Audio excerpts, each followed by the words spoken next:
This is Karen with newclevelandradio.net, and it is time for Heart Mojo with Melinda Smith. Now, for those of you who have been following us, you will know that we are in our 6th year of Heart Mojo. And I'm excited about that because, Melinda, you're sort of changing up your platform a little bit. It's always Right. been challenges, but we're getting more down to the nit and gritty of it. And I really love that.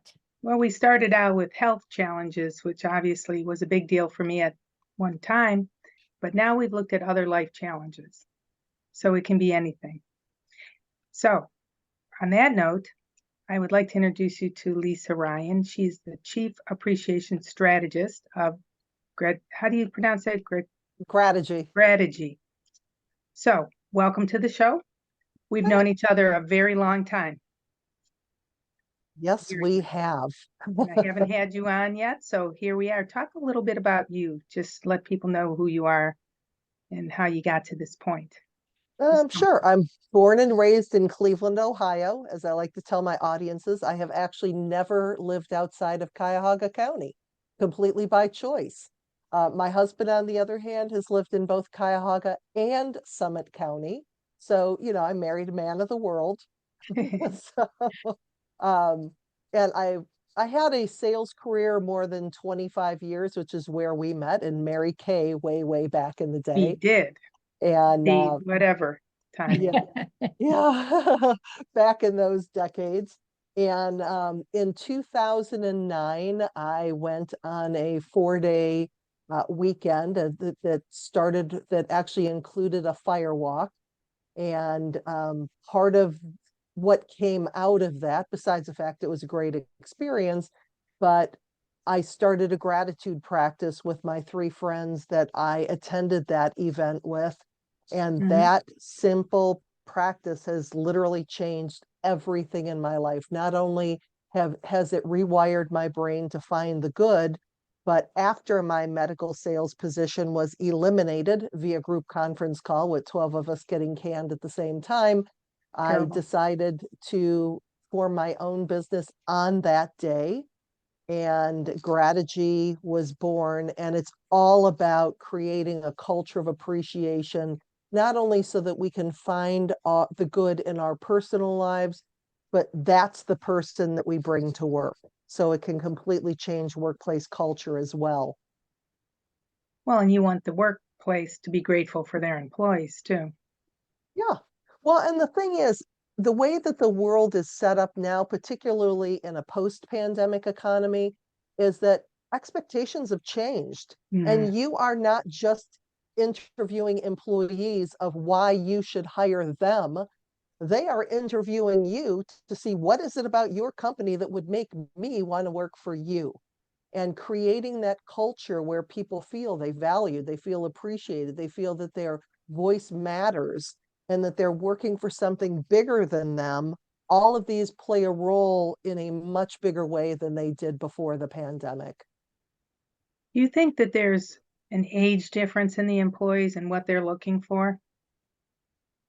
Or your boss might be? Well, I think that it's an interesting question, because when you're looking at Gen Z and the younger millennials who are newer to the workplace, they had 3 years of pandemic where they were just working from home. Their jobs, either they were working in an office or a plant, and now they got to work from home, they got to work remote, or they have never gone into an office before. So now, all of a sudden, with these companies that want to bring everybody back and it's all about FaceTime and we all want to be together and all of that, these people are saying, no, that's not what I signed up for. Because it's back in the day, 2019. Years ago. Yeah, exactly. Working remote was a nice to have, but now it's an expectation.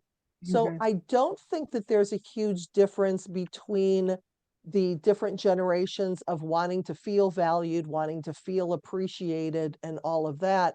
But it's the ultra personalization of that gratitude and that attention that is the expectation as younger people are coming into the workplace. So many of my friends, I have friends from my age, which would be a boomer, and much younger, and a few that are older. And it seems to me that the older you are, boomer wise, let's just say that way, Mhm. your expectations of somebody being grateful change. Do you know Oh, what I mean? absolutely. Yeah. Well, and it's interesting because as a fellow boomer, when when we would have a bad day at work, we would just be like Lisa, that's why they call it work. Work. Suck it up, get back to your work. Tomorrow will be better. Now you have people in the workplace, again, not as experienced, haven't been around, but they have a bad day at work, or you look at them sideways and they're like, you know what? I'm out of here because I know that I could drive for Uber, I could deliver for DoorDash, I could work at my local bar, I can become a YouTube influencer. I mean, I have all of these different life career choices that we didn't necessarily have because Right. we used to actually go to this thing called a newspaper that had want ads in Yeah. it, you know, and send out resumes with in envelopes with stamps on them. Or I you'd almost walk feel in the like a door. dinosaur. Oh yeah. Oh yeah. And none of that stuff. It's just all change. And here's the thing, and I say this a lot to my audiences because before the pandemic, the companies would be like, you know what, these people just have to suck it up, and this is the way we do business, and they're going to have to adapt to the way that we do business. No, your business is changing for them. If you're not willing to ask yourself questions that you may never have had to ask before, Mhm. like how do I go to a 4-day work week? How do I offer, mom shift from 10 to 2 so that parents can be with their kids before school and after school lets out?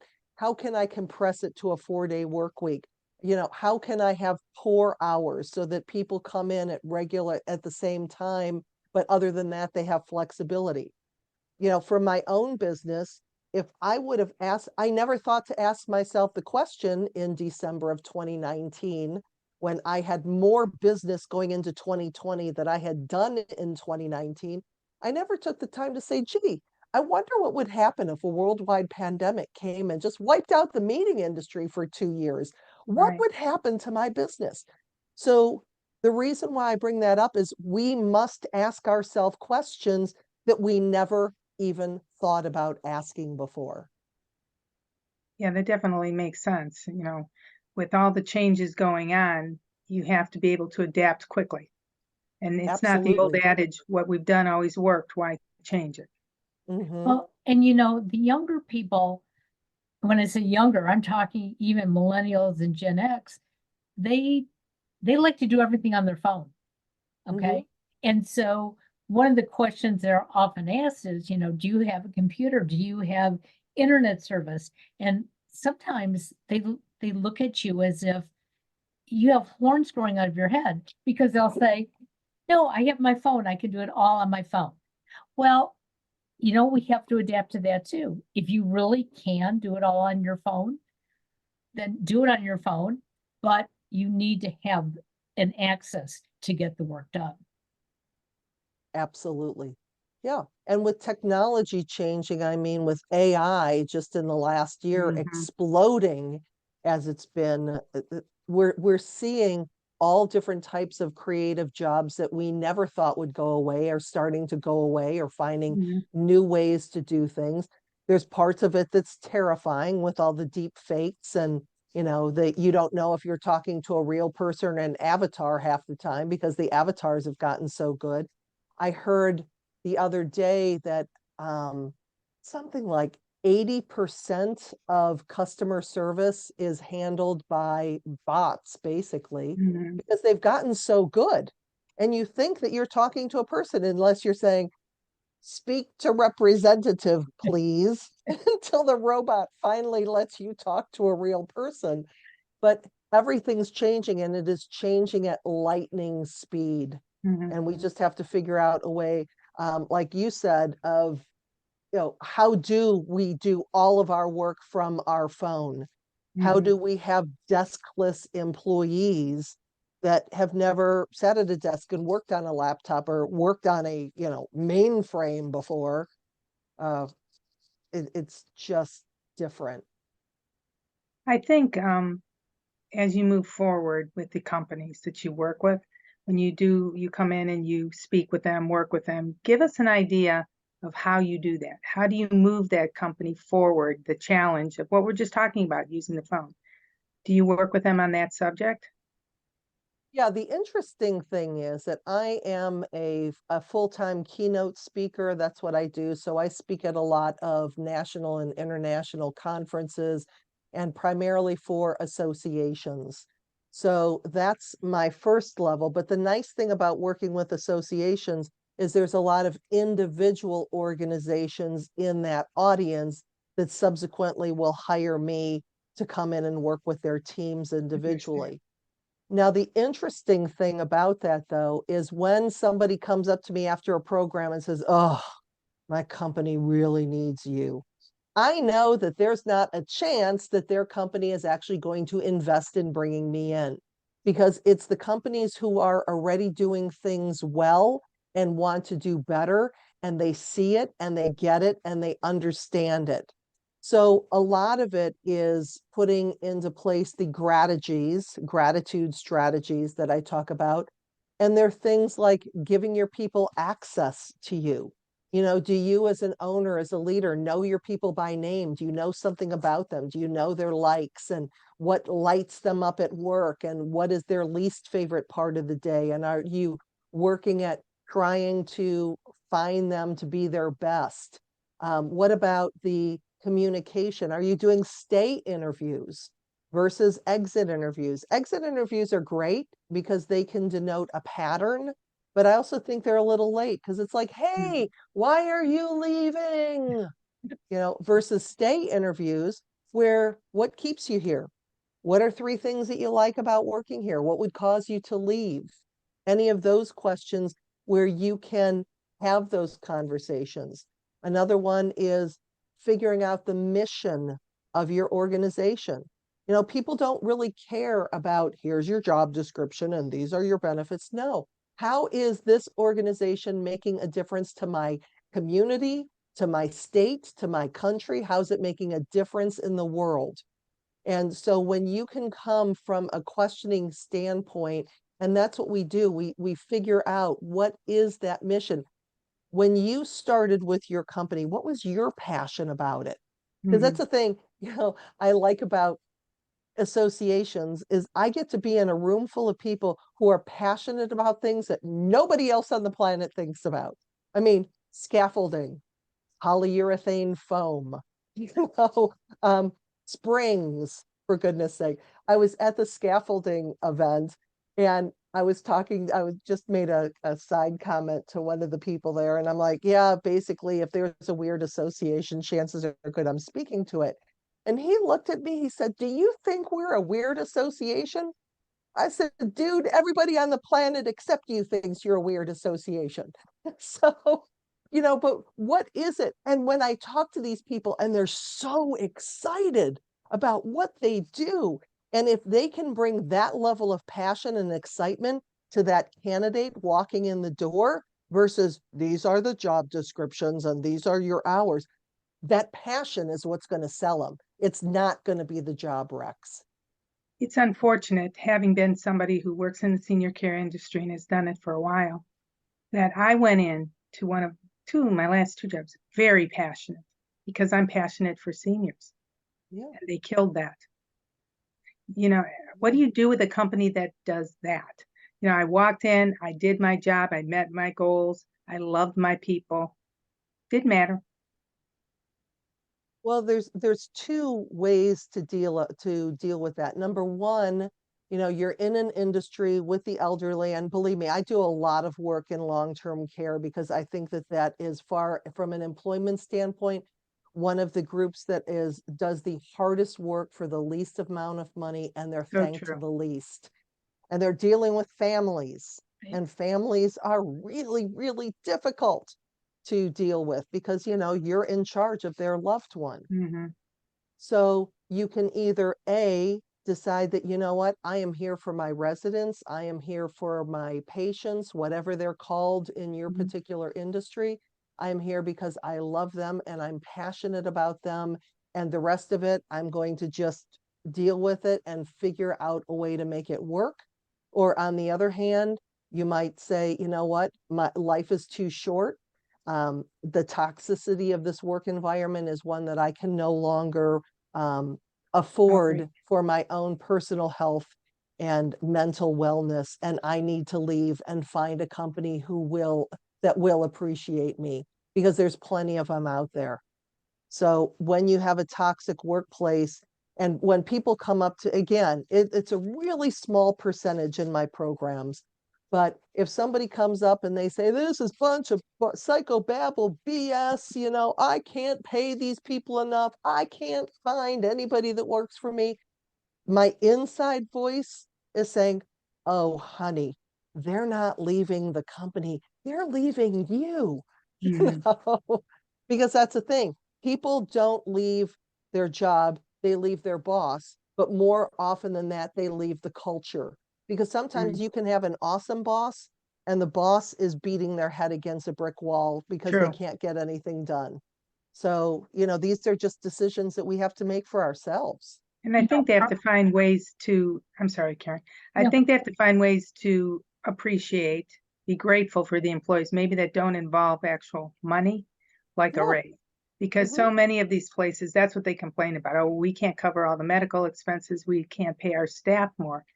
But there's always other ways to Yeah. well, show the medical appreciation. industry is having a real rough time. I just came from physical therapy. I love my physical therapist. She's absolutely wonderful. But she and the other physical therapists were talking over me about all the things they're unhappy about. Which Mm. And they I shouldn't be doing. said, and I said, I appreciate where you're coming from, and I appreciate that you're still taking care of me. But there's got to be a way to get this resolved. And they were just going on and on about all the things that they were expected to do after they left the office, all the Mm. paperwork they had to do at home. It didn't, they don't care that they're, single moms or anything else. And I thought, our medical industry is falling apart because you're not Mm. listening to what is making your employees ill. Right. It's very Yeah. hard when you're dealing with difficult people and seniors, God love them, they don't want to be there. They're very difficult sometimes. I'd explain that when I would hire people, I would say, look, understand they're not angry with you. It's not about you at all. It's about how angry they are with their life and where they're, headed, and knowing that they're at the tail end of their life and they lost their car and they lost their home and they're living in this painful bubble. And if an employee is a good employee and they know how to work with those people, a company should do their best to keep them. Right. But they don't, it's a lot of it really isn't about the money. I think many of these employees would stay, as you started mentioning before, work hour changes, understanding they have a child, let them come over a little later, right? Hmm. Coming to work a Yeah. little later, any of Yeah. those things. Split shifts. I mean, and I was at one program and it was interesting because we were talking about flexibility, and this was a manufacturing association. And the person in the audience basically said, listen, we're on an almost anything goes basis. As long as you communicate with me, I will work with you. And this goes well into long-term care as well. Because Mhm. obviously, when you have people that need care 24/7, somebody's got to be there. But if you have people that are saying, hey, Sally and I can't work my shift, but Sally said that she'd cover the last 3 hours of me and I'm going to do that. And you give people responsibility and you give them some say and you listen to what they say. If the person's consistently late because they don't have reliable transportation and they rely on the bus, okay, well, how can you let that person work a little later, Mm. have some in the start a little later in the day, and these aren't easy answers. But again, it sounds like it's common knowledge. But if you're one of the organizations that do take care of your people, that do listen to them, that do offer flexibility, and do say, oh my goodness, Melinda, thank you so much for putting in that extra time. You know, I know that you weren't expected that, but it really meant a lot. Thank you. And now, you know, I'm paying attention to you doing things well instead of just, Mhm. you know, busting on you when they're not. When And something then, doesn't go well. yeah, and then word travels because you're going to Mhm. say, man, you know, you have a friend of yours that's complaining about the other facility she's working on. And oh my God, you know, my company's hiring and they're amazing. You know, let me introduce you to my supervisor, whatever it is. Then you have that word of mouth as well Mhm. of bringing people in. I think if you find out what the person needs, you went going back to knowing all the employees' names, but Yeah, find out what their needs truly are. It may not be money. That may be what they put on there at an exit, right, interview, but it may right. not be that. I can remember one of my executive directors, we had an internal system for speaking with each other. And he put it out there for everybody. What a great job I did. Thank you for coming in and staying on Sunday Hmm. to help. I did it because I knew it was the right thing to do, and that's how I choose to do my job. But it sure was nice to get that little, you know, Absolutely. email telling Yeah, me I did a great job. right. Maybe it And means it more takes to so me. little. Yeah. Yeah, but maybe it meant more to me than it might someone else. And I think if you find out what that person's important spot is, whether it's flex time, whether it's money, whether it's I tried to put in at the holidays, people bring things, canned goods, things like that, Hmm. for the staff to take home. Not for on the public, but for the staff. And they really appreciated that. Hmm. That they got a couple extra cans of green beans or corn for Thanksgiving. They didn't have to go Yeah. buy. Yeah. So I mean, I have what I share with my audiences is something called the All About Me sheet. And this, you can do it like on a Survey Monkey, you can do a piece of paper, but writing down, you know, what is your favorite gift card? What's your favorite hobby? What's your favorite food? What's your favorite restaurant? You know, whatever it is, so that we can, again, we can personalize. How do you like to be recognized? Do you like public recognition or do you prefer mhm, private recognition? Just finding out these little things. So again, you can personalize it. And here's the thing. A lot of times we know there's no doubt about it. You have a small percentage of your employees, let's say 3 to 5%, that are going to jack you. They are going to take advantage of you. They're going to work the system. They are your horrible, toxic employees. And they are just, no matter what you do, they're not going to fall into line.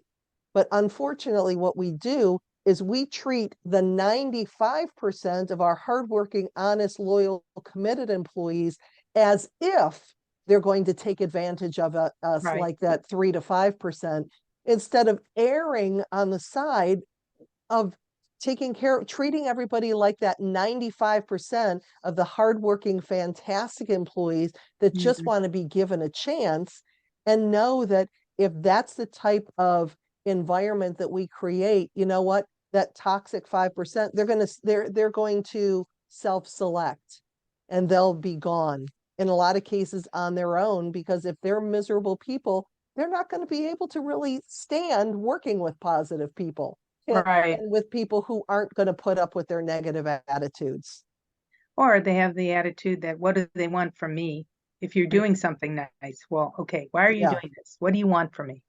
right. Instead of just Exactly. saying, hey, I'm just appreciating you. I Yeah. mean, sometimes it can be bringing donuts for the morning shift. Well, and it was funny because we were at our favorite little local restaurant on Friday night, and they were short staffed, but they were talking about how the staff, they pool tips. And I was like, Mhm, ooh, that's really risky. If you, because you know, what happens if you have somebody that's a terrible server and you know, the rest of the people are fantastic servers, but in this, because again, they self-select with that. But he said what the reason why it works is every table is everybody's table. So they're or not going to everybody be, else. yeah, Got it. they're helping, you know, everybody. You need water. Oh, sure, I'll get you water. You dropped your fork. Oh, sure, I'll get you I'll a fork. get you And says, fork. oh, Yeah. let me get your server because that's not my job. And I just thought that it was really interesting to be able to, in a restaurant, that you could build that type of culture, that type of trust. And maybe that's why we like going to this place, because it's such a great energy when you walk in there. I mean, you can feel what a pleasant place it is. And not only is their food great, but that it's a great place to work too. I know bartenders many times pool their tips, but if you've got a slacker, the others get angry when they have to share something and somebody in that group isn't doing their thing. Right, right. And this is a tiny little place too. So So I everybody think knows everybody. exactly. So when you do your speaking, right? When you go into a company, how do you start out? Give me an example of how you start with a company. What I normally do, like say, for example, I did a keynote at an association, a company hires me to come in. The first thing that I do is I want to do a similar type of kickoff program, for example, for all the employees, not just the managers. The managers, I Everybody. have one program for them that focuses more on workplace culture. And then for the hourly employees and non-management personnel, we really focus on gratitude strategies.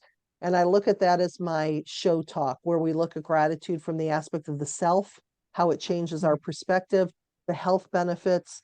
The O in show is relationship with others, and then the W is workplace. But what it does when I'm spending when I'm spending time with both, because a lot of times we invest in our managers and our high potentials, but the hourly employees kind of get forgotten about. But when it's interesting, because when I'm with the employees, their first question is, well, is management going through this, or is this just something that they're putting us through? It's like, no, everybody's going to be on the same conversation. The managers are realizing that in order to create this workplace culture, we have to all be on the same page, but it starts with that gratitude foundation where they're connecting with employees, where they're listening to them, they're getting to know about them, they're sharing the mission, they're investing in their personal and professional development, they're recognizing excellence. And employees, because now they have some tools where they can find the good in their own life. So maybe they have less stress, they have better relationships, and now they're bringing that person to work. So it's a full program that touches everybody. But the other thing that I remind people of, listen, your workplace culture didn't happen overnight, and it is not changing overnight. I wish I was powerful enough to come in and with 1 hour program, to be able to change everything. But I also know that after my programs, when, at that keynote, when people are all jacked up and excited and ready to take on the world, and then they go back to the office on Monday and life slaps them upside the head and everything goes out the window. Yeah. So I have virtual programs. I do like Zoom follow-ups. I do office hours where people have access to me at specific dates and times. Again, I have online reinforcements. I have weekly emails that go out. So there's a lot of different touch points to just those little reminders of, oh, yeah, this is where we want to go. And then celebrating those little successes along the way. Because, if we can just get 1% better, if we can do things 1% or 2% better, giving us that slight edge over time, all of those little efforts that we've made are going to have big results. So are you following up with the company then? So you've come in, you've done a 1 or 2 day seminar or whatever you might do. Yeah. Then do you follow up to see if they're kind of following the map that you gave them? Well, there's a couple different ways. It depends on what they're looking for, because I have programs to work with, all different types of timelines, all different types of budgets, in person, online, all of that. My goal is to have that longer term relationship, but sometimes they use me as the kickoff for something that they're doing with, their health and wellness or their different groups. but just trying to remind them that it's a longer term process. So it really varies with every client that I work with. Um, but like I said, it's needs to be more than a one and done. And then with my clients, even my keynote clients, I kind of joke around with them because I'm like, well, now that you've hired me, just so you know, I never go away. And I try to say it in a really creepy voice as well. But the funny thing about that, real quick story, is I spoke for a group in 2018, and just like normal, after the keynote was done, I stayed in touch with my client every 3 months. She was either getting a call, getting an email, getting something in the mail, LinkedIn, whatever it was, every 3 months. Never heard back from her, never heard boo. Okay, nothing. Radio silence for, I think, 4 years. Wow. And so in 2022, I called her and she's like, hey, you are perfect for our keynote at our conference this year. Want to bring you back. They actually switched. I wasn't available the day they wanted me. They took that keynote out. They gave me that person's spot and basically switched. But when we were sitting at the table, the night before at the dinner, whole table of all of their executives going around, she said, I have to tell you, I've been hiring speakers for 27 years. And almost without exception, I give them a check, they do their gig, and I never hear from them again, except for Lisa. Every 3 months, she was in my email box, she was in my voicemail, she was in my mailbox. She never, ever went away. And that's why she's with us today. So, and I didn't call with a hire me, hire me, hire me. No. I was like, hey, my new book is out. Hey, here's an article that I thought you might like. Hey, here's a post that I came across you might like. So when you err on the side of service, how can I make this person's day a little bit brighter? How can I bring a smile to their face? How can I make their job a little bit easier? Then that solidifies the client relationship. And that's why I get brought back 2, 3, 5 times. Yeah, I think people forget about that, following up. My son has a new business, and I've said that to him. Okay, you went through your first summer, send a Happy New Year out to all of your customers. It's like, well, Mom, they might not need me for another year. It doesn't matter. If you still get the card, they see you out there, you follow up, they know that you care, and they know that you Absolutely. appreciate them as your customer. Absolutely. I mean, that right there, because I always joke because people say the same thing with speaking. Well, I just spoke there. They're not going to hire me for another 4 years. So I'll start calling them in 3 years. It's like they did not remember you a half hour after you got on the plane.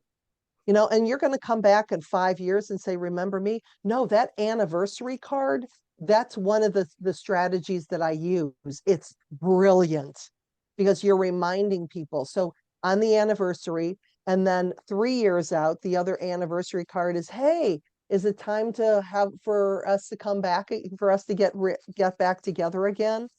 But you're always looking, and like I said, they have birthday cards. You see that they got an award or they got recognized or something. Congratulations cards. I'm a huge send out card user. So, and I know there's lots of additional services where you can basically on your phone send people a postcard.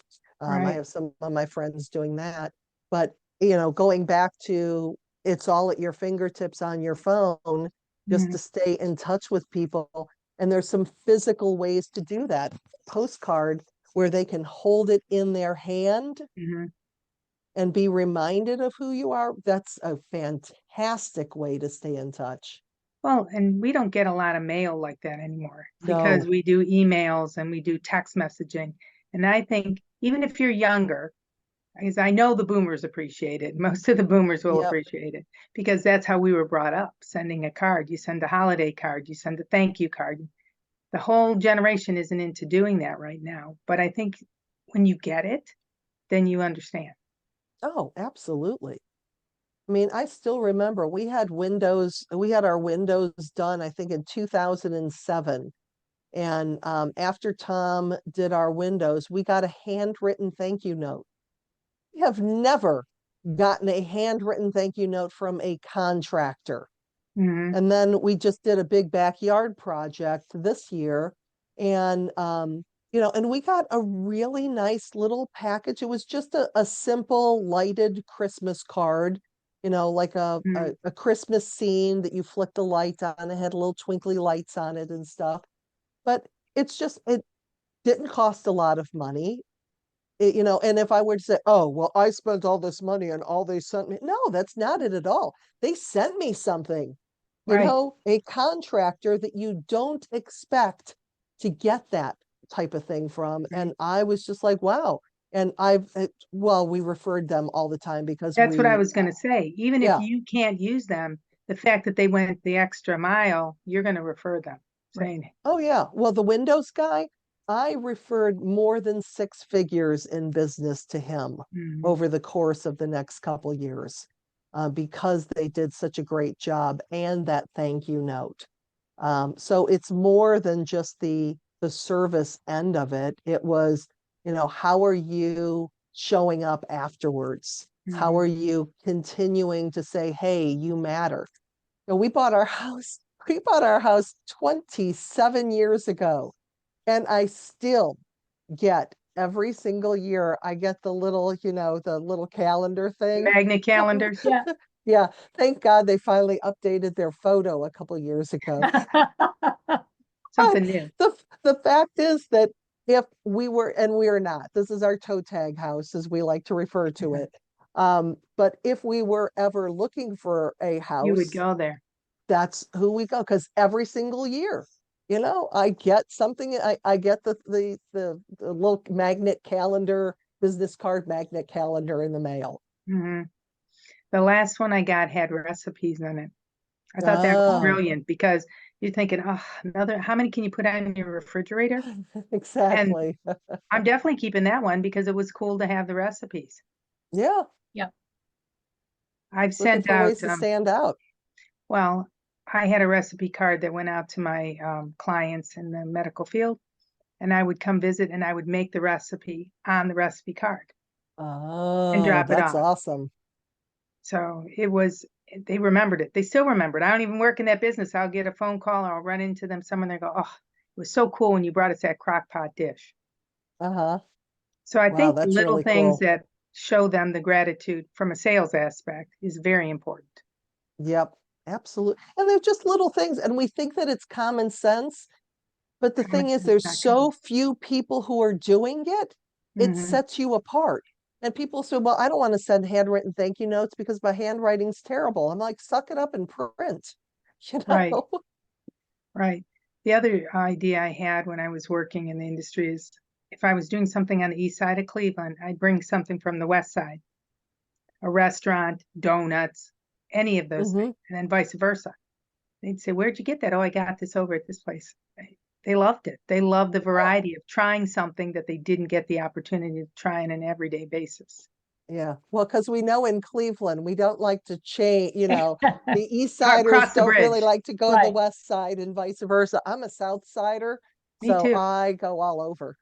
Me So, too. it's interesting. Before we got this started, I had mentioned the company my son works for, and he's very lucky. He moved to Texas a year ago, and right from the beginning, they showed their gratitude for him being there and have continued to. He had emergency surgery in April, and they were so concerned about him. They did not let him use his PTO for that because it was emergency, and they allowed Wow. him to recover. And he didn't even know he had all this extra time. And so Thanksgiving, he went to take a couple of days off, and they said, "Oh, you've got plenty of time." And he goes, "No, I used it all up in April." And they said, "You show you that you're a hard worker. We didn't take it Wow. away from you." Now, I don't expect companies to do that. Okay. But when somebody is a hard worker, it is wonderful, like you have said, when it's Yeah. recognized. And I was just down there in December, and he took me through the office, and everyone wanted to tell me a beautiful story about him. And so, you know, he knows he's working for a very, very good company. And what a difference that makes, because he's worked for a couple that have not been very good. So Absolutely. And he remembers that. absolutely. And then when he's at the bar on Friday nights talking to his buddies and they're like, "Oh my God, my company sucks. I can't believe they did this." Your son's going to be like, "Dude, you should come and work for my company because they're amazing." He's been doing that. Yeah. I think a lot of people end up, if they have a health issue, feeling afraid they can't recover, they can't do what they need to do for self-care because the company's going to let you go. Yeah. Right. Sometimes they do. I'll tell you, when I had cancer, which is how all of this podcasting and things started, and I would be posting, the guy that I worked for, the orthodontist, was my children's orthodontist, and I did his external marketing. And, you know, he kept me through the whole cancer treatment. He paid me even if I couldn't work. You know, if I Wow. was too sick from the chemo, they would call me and say, "Oh, there's too many sick people in the office. Don't come in today. You can work from home." This is pre-COVID, big time Right, pre-COVID. right. But the point was, I've never forgotten that. I would always refer to him. And I always said if I won the lotto, I would pay him back every penny that he extended to me during that time. That's how much it meant to me. Yeah. Absolutely. So when you go into a company, do you assess how they are handling their employees? Do you go in for a day and kind of sit back and watch and see what they're doing and then come up with ideas for them? Or are you just coming in to do a presentation? No, I do that. We have assessments. There's employee surveys that we can do. I also like doing personality assessments, like I'm Mhm. certified in DISC, for example. Mhm. And DISC to me is a great for a communication tool. And so people who have never taken a personality test like DISC before, it's like it blows their mind because here they are just circling a couple adjectives, and then all of a sudden this printer sheet they have this report in front of them going, "What do they know?" I mean, but Or the you can thing, see the other person. If they're a certain right, type of personality, you can say, okay, now the way I talk to them isn't working. exactly. And that's the thing. It's a communication device because now you can understand of, oh, that's how I need. It's not what you say that's important. It's how the other person interprets what Perceives you it. say, if it's going to make a difference or not. And that's in written communication as well. Mhm. So we'll try to get everybody so that they're communicating more openly, creating that safe space for them to do so. So yeah, there's definitely some pre-work that goes into that so we can kind of get a feel for it. And even things like in my initial research of going on websites like Glassdoor, what are current and past employees saying? How is the CEO rating? What are the pros and cons that they're giving?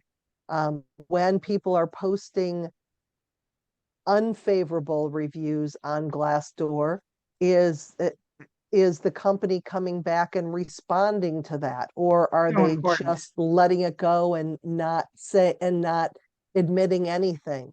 So these are some of the ways that you can tell, is a company making an effort or are they not? Mhm. Yeah, I would think if you're there, I'm hoping that they want you to make a change for them, but maybe they don't even Right, see it. right. So for people who have listened to this and we've kind of told our stories and talked a little bit, give them an idea of how to get in contact with you, first of all, and then kind of a little synopsis of how you want your business to be seen and what you can do for them. Sure. My website is lisaryanspeaks.com. Sure, that'll end up in the show notes as well. It will. And I'm also prolific on LinkedIn. So if you do a search on Lisa Ryan, hopefully I'll be the first or second Lisa Ryan that pops up. As I like to say, I'm the most popular Lisa Ryan on LinkedIn.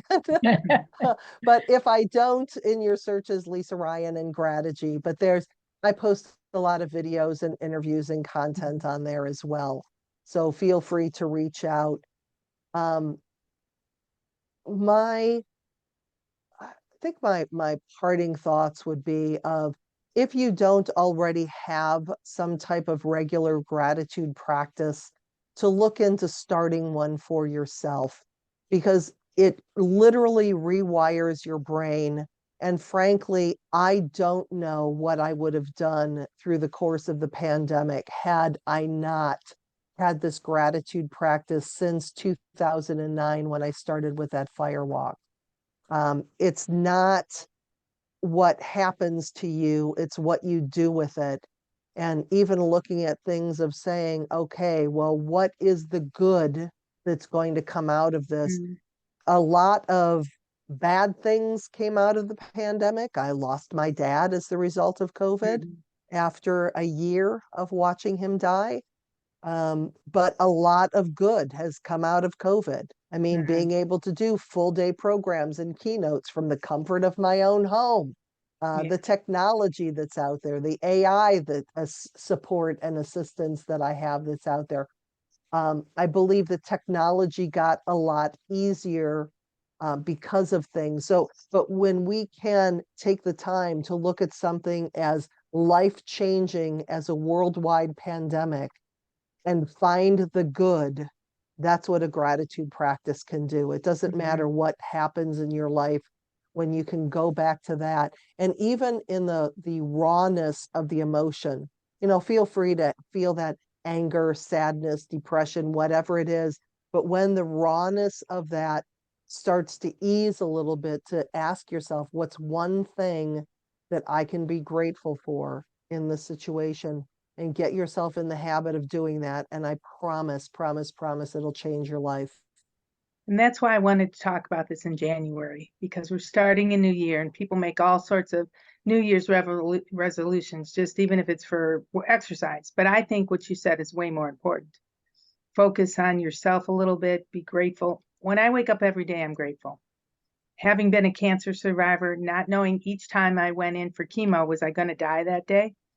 Mm, I did exactly what you're talking about. And that's how I met Karen, is I would put out things on social media saying, hey, I know this sucks, but here's the funny part about it, or something like that, to bring them to understand that you don't have to look at your day and think, oh my God, this sucks. It does suck, but there are so mhm. many good things. Right. I always went out for comedy. I'd have chemo and go out the next day for comedy because I needed it. Right. So I think thinking every day, even if you have to put up a sign for yourself, right? Saying, I'm grateful for, try doing that for 30 days every day. Yep. So with a company, now that was personal. So with a company, what would you say going into the new year of how you would like to help them?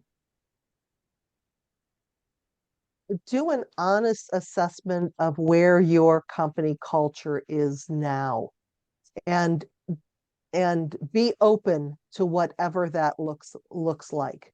Because for some people listening, it's going to be, you know what, it feels good when I walk into my company.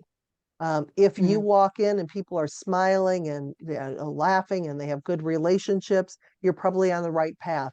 If you, as an owner or leader, walk through your company and people are ducking out, they're not making eye contact, they're looking down when you walk by, okay, what, where are we starting? And come up with some kind of engagement survey, and not only to start finding out where your employees are, but then making sure that you are taking action and giving your managers the resources to help them do it. Because if you hire some consulting company to come in and they do this huge employee engagement survey and your employees don't hear anything back for 10 months or a year, you're going to be like, that was a total waste of Great. breath. Mhm. Why did I even waste my time? They need to show your employees need to know that you're listening to them and that you're willing to act on that, because they need to trust that you're actually going to do something this time instead of just forcing another program on them. And understand that you're part of that program, because Yep. usually management doesn't think it's them, it's always somebody else, Uh-huh. right? That they're part of that process. Well, thank you. I'm sure everybody watching this will go look at your videos. I spent all morning doing things, listening to her videos today. Thanks. So I'm hoping they'll go there and someone will get a great idea for the day and then turn it over to their company, and maybe that they'll be able to help each other. Sounds wonderful. That would be Thank you, Lisa. fantastic. You're Thank very you, welcome. Lisa. Yeah, thanks for having me. Okay, everyone. So go to the show notes, get all the information, but do that after you completely listen to the podcast today. That's right. Have a great day, everybody. Have a great day.